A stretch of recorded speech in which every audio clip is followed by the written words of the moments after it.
दोस्तों आज भारत में अगर किसी ब्रांड का जिक्र करें जो कूलनेस या एक नए दौर के अंदाज का पर्याय बन गया है तो शायद सबसे पहले जहन में बीरा 91 का नाम आता है। हाँ बिल्कुल। एक ऐसा ब्रांड जिसने बियर जैसी मतलब कितनी पुरानी और स्थापित इंडस्ट्री है, सही बात है। जहां बड़े बड़े खिलाड़ी सालों से जमे हुए थे, वहां आकर न सिर्फ अपनी जगह बनाई बल्कि युवाओं के बीच एक अलग ही पहचान कायम कर ली। हाँ, और ये वाकई दिलचस्प कहानी है।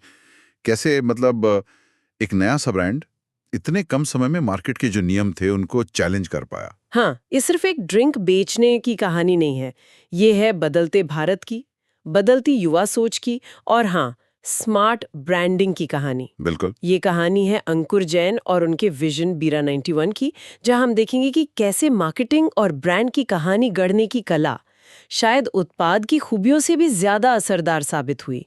तो आज की हमारी इस गहरी पड़ताल का मिशन यही है, इस सफर से ब्रांडिंग, बाजार में अपनी खास जगह बनाने, जिसे मार्केटिंग में पोजीशनिंग कहते हैं, हाँ, पोजीशनिंग, यानी ग्राहकों के दिमाग में अपने ब्रांड की एक खास छवि कैसे बनाते हैं, इसके कुछ सुनहरे सबक निकालना। जरूर। तो चलिए सबसे पहले उस दौर में चलते हैं जब बीरा 91 बाजार में नहीं था। भारतीय बियर बाजार था कैसा उस समय? देखिए, साइज में तो बड़ा है मार्केट, हाँ, वो तो था, इसमें कोई शक नहीं। कई पुराने एस्टैब्लिश ब्रांड्स थे, लेकिन उनकी इमेज वो कैसी थी? वही थोड़ी गंभीर, परंपरागत, हाँ बिल्कुल, ज्यादातर बहुत सीरियस थे, ट्रेडिशनल थे। शायद थोड़ी उबाऊ भी कह सकते।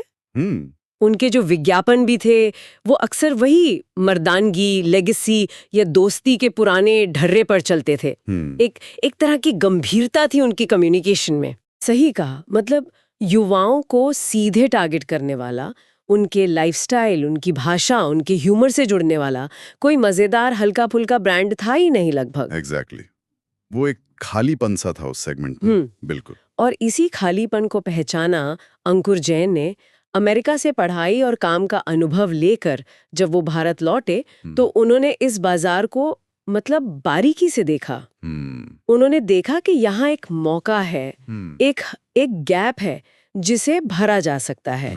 और उनके दिमाग में वो आइडिया आया, क्यों ना एक ऐसा बियर ब्रांड बनाया जाए जो युवाओं को अपील करे, जो मजेदार हो, जिसकी पहचान आज के भारत की तरह थोड़ी विद्रोही, थोड़ी ग्लोबल और पूरी तरह से कूल हो। और यहीं से बीरा 91 के विचार ने शेप लेना शुरू किया। ये सिर्फ एक और बियर बनाने का विचार नहीं था। नहीं, ये एक ऐसा ब्रांड बनाने का विचार था जो भारत के शहरी युवाओं की, उनकी बदलती मानसिकता, उनका जो ग्लोबल ट्रेंड्स के प्रति रुझान था और अपनी एक अलग पहचान बनाने की चाहत, उसको समझे और दर्शाए।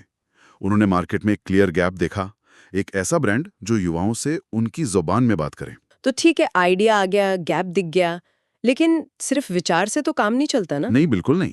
उसे हकीकत की जमीन पर उतारना, और वो भी इतने कॉम्पिटिटिव बाजार में, ये असली चुनौती थी। हाँ बिल्कुल। यहीं से शुरू होती है बीरा 91 के ब्रांड बनने की कहानी। अब सवाल ये है कि आखिर वो कौन सी चीजें थीं जिन्होंने इसे इतना सक्सेसफुल बनाया। पहला और शायद सबसे ज्यादा दिखने वाला राज इसकी अनोखी और आकर्षक ब्रांडिंग। निश्चित रूप से। और इस ब्रांडिंग का सबसे बड़ा चेहरा बना वो लोगो, वो उल्टा बैठा हुआ, थोड़ा शरारती सा दिखने वाला बंदर। हाँ, वो फंकी मंकी। उस लोगों ने तो आते ही मतलब सबका ध्यान खींचा। बिल्कुल, वो जो पारंपरिक बियर ब्रांड्स के गंभीर और भारी भरकम लोगो थे, उनसे एकदम अलग था ये। एकदम अलग। ये चंचल था, मजेदार था, थोड़ा बागी तेवर वाला भी लगता था। इसने तुरंत ब्रांड को एक ऐसी पहचान दी जो भारीपन से दूर हल्के फुल्के अंदाज वाली थी। लेकिन सिर्फ फंकी होना ही काफी था क्या? इस बंदर के पीछे कोई और गहरी सोच भी थी। देखिए, सिर्फ फंकी होना वो शायद थोड़ी सतही बात होगी। बंदर का भारतीय संस्कृति में एक अलग स्थान है। हाँ, है तो। वो नटखट है, बुद्धिमान है और कभी-कभी नियमों को तोड़ने वाला भी। हनुमान जी का रूप भी है, शक्ति और भक्ति का प्रतीक।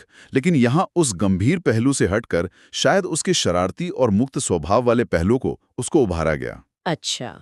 ये लोगों एक तरह से उस युवा पीढ़ी का प्रतीक बन गया जो परंपराओं का सम्मान तो करती है पर अपने नियम खुद बनाना चाहती है। इसने ब्रांड को एक दिलचस्प गहराई दी बिना गंभीर हुए। वाह, ये तो वाकई दिलचस्प विश्लेषण है। और सिर्फ लोगो ही क्यों, ब्रांड का नाम भी तो बड़ा सोच समझ कर रखा गया लगता है, बीरा 91। बीरा शब्द सुनने में आसान है, थोड़ा इंटरनेशनल सा भी लगता है, हाँ, लेकिन ये 91 का क्या चक्कर था? ये 91 बहुत महत्वपूर्ण था, बहुत स्मार्ट। ये भारत का अंतर्राष्ट्रीय डायलिंग कोड है, +91। ओह राइट, हाँ। इस एक छोटे से नंबर ने ब्रांड को तुरंत एक भारतीय पहचान दे दी, लेकिन बहुत ही मॉडर्न और ग्लोबल अंदाज में। ये चीख कर देसी होने का दावा नहीं कर रहा था, बल्कि बड़ी सहजता से कह रहा था कि हाँ, हम भारत से हैं और हम ग्लोबल भी हैं। वाह। ये उस शहरी युवा वर्ग की मानसिकता से बिल्कुल मेल खाता था, जो अपनी भारतीय जड़ों पर गर्व करता है, लेकिन साथ ही दुनिया से भी जुड़ा हुआ है। नाम का चुनाव, लोगो का डिजाइन, सब कुछ एक सोची समझी रणनीति का हिस्सा था। समझ गए। तो ब्रांडिंग तो हो गई एकदम हटके और कूल, लेकिन सिर्फ दिखने में कूल होने से तो बिक्री नहीं बढ़ती ना? नहीं, बिल्कुल नहीं। उन पर फोकस करना। हाँ, उन्होंने सीधे सीधे मिलेनियल्स और जेन जी पीढ़ी को अपना निशाना बनाया।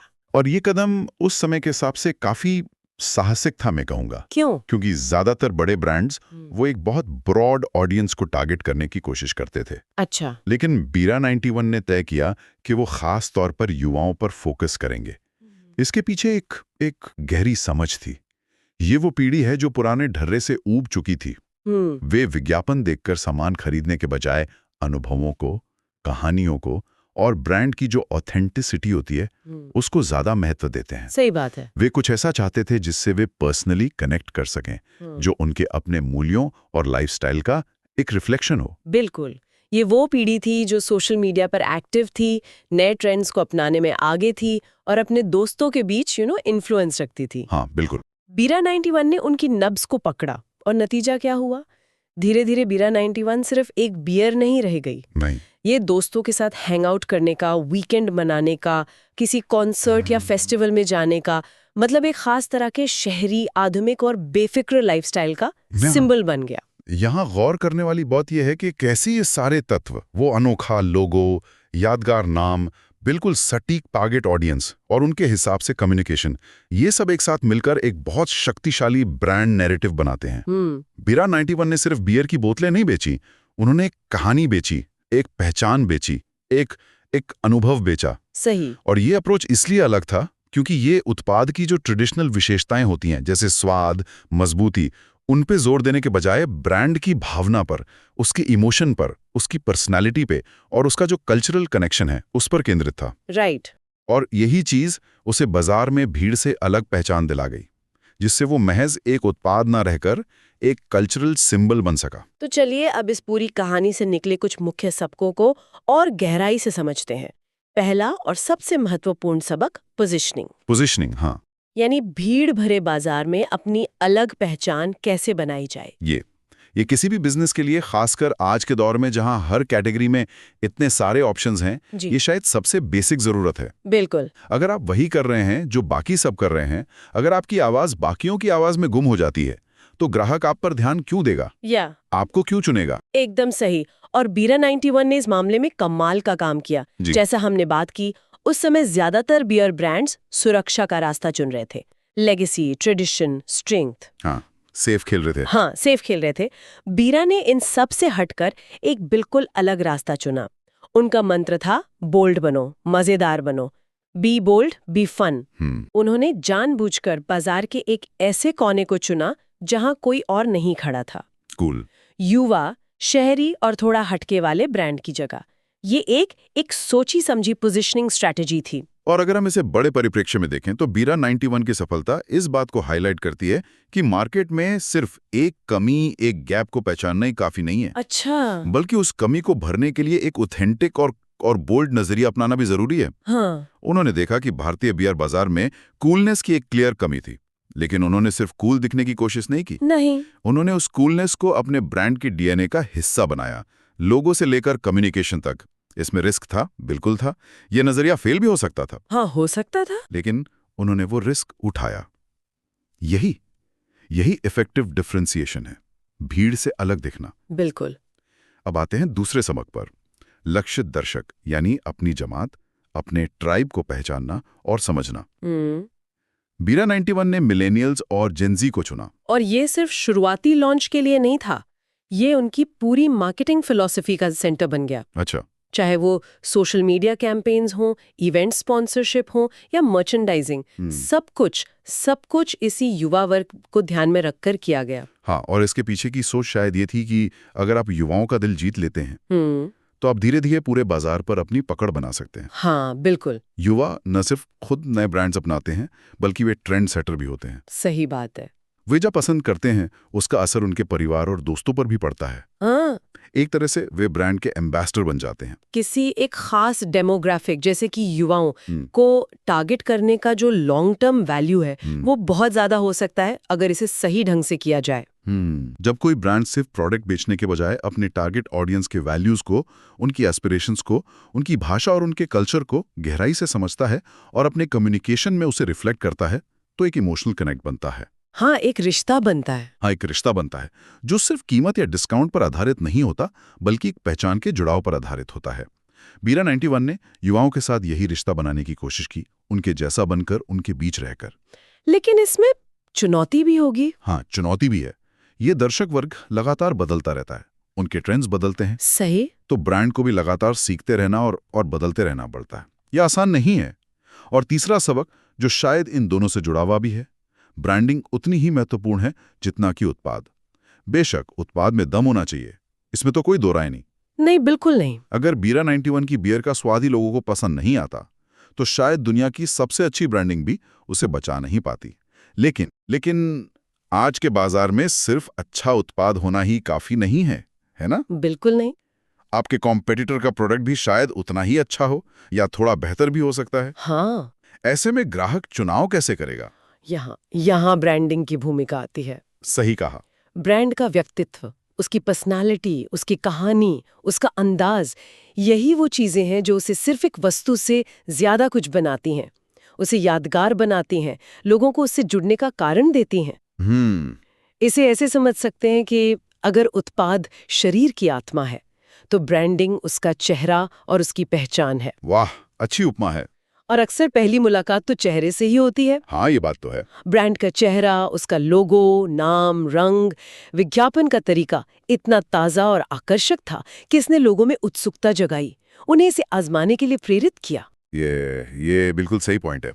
और यहाँ महत्वपूर्ण बात प्रोडक्ट और ब्रांडिंग के बीच का वो तालमेल है, वो सिनर्जी है। एक मजबूत, आकर्षक ब्रांडिंग एक अच्छे उत्पाद को कई गुना ज्यादा शक्तिशाली बना सकती है। ये उसे बाजार में न सिर्फ टिके रहने में मदद करती है बल्कि उसे प्रीमियम कीमत वसूलने की ताकत भी दे सकती है। सोचिए, अगर बीरा 91 की ब्रांडिंग बहुत साधारण या पुरानी होती तो क्या उसका अच्छा स्वाद उसे इतनी तेजी से इतनी सफलता दिला पाता? शायद नहीं। ब्रांडिंग ने उसके लिए दरवाजे खोले। लेकिन यहाँ एक सवाल पूछना भी लाजमी है। क्या ये नियम हर जगह लागू होता है? क्या ब्रांडिंग हमेशा उत्पाद जितनी ही महत्वपूर्ण है या कॉन्टेक्स्ट भी मैटर करता है? हाँ, ये सोचने वाली बात है। क्या कोई ऐसी सिचुएशन है जहाँ प्रोडक्ट ब्रांडिंग पर भारी पड़ता है? निश्चित रूप से। देखिए, कॉन्टेक्स्ट बहुत मायने रखता है। उदाहरण के लिए अगर हम जीवन रक्षक दवाओं की बात करें तो वहाँ उत्पाद की इफेक्टिवनेस, उसकी सेफ्टी, क्वालिटी, वो शायद ब्रांडिंग या पैकेजिंग से कहीं ज्यादा महत्वपूर्ण होगी। लोग डॉक्टर की सलाह या दवा के असर पे ज्यादा भरोसा करेंगे, है ना? हाँ, बिल्कुल।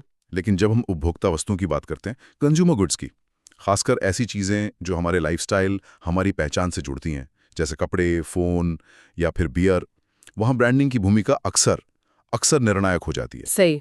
यहाँ लोग सिर्फ उत्पाद नहीं खरीदते, वे एक इमेज खरीदते हैं, एक कहानी खरीदते हैं, एक एहसास खरीदते हैं। बीरा 91 इसी कैटेगरी में आता है, इसलिए यहाँ ब्रांडिंग का महत्व बहुत ज्यादा था।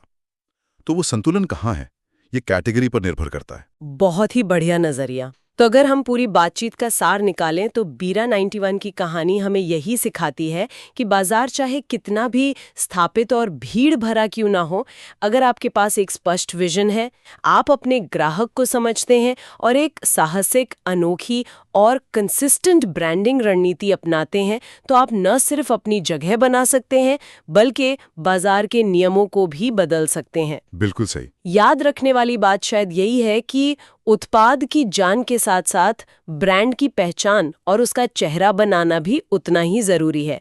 कोई भी नया काम शुरू कर रहा हो, चाहे वो एक छोटा कैफे हो, एक टेक ऐप हो या कोई और स्टार्टअप, अपने ब्रांड के व्यक्तित्व पर, उसकी कहानी पर और वो ग्राहकों के मन में कैसी छवि छोड़ रहा है, इस पर उतना ही ध्यान देना चाहिए जितना कि उत्पाद या सेवा की गुणवत्ता पर। बिल्कुल। और बीरा 91 ने यकीनन कूलनेस और युवा संस्कृति की लहर पर सवार होकर अपनी एक मजबूत जगह बनाई।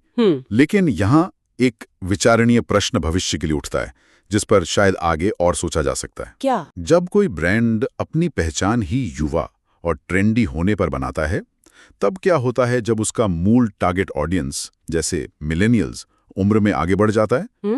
अच्छा सवाल है। या जब कूलनेस की परिभाषा ही बदल जाती है, नए ट्रेंड्स आ जाते हैं, ऐसा ब्रांड लंबे समय तक अपनी प्रासंगिकता, अपनी रेलेवेंस कैसे बनाए रख सकता है? क्या वो अपने मूल युवा आधार को खोए बिना इवॉल्व हो सकता है, या उसे भी समय के साथ अपनी छवि बदलनी होगी, जिससे शायद वो पुराना या अप्रासंगिक न लगने लगे? वाह, ये एक सतत चुनौती है जिसका सामना ऐसे ब्रांड्स को करना पड़ता है जो किसी खास दौर या पीढ़ी की नब्ज पर बने होते हैं। इस पर सोचा जा सकता है।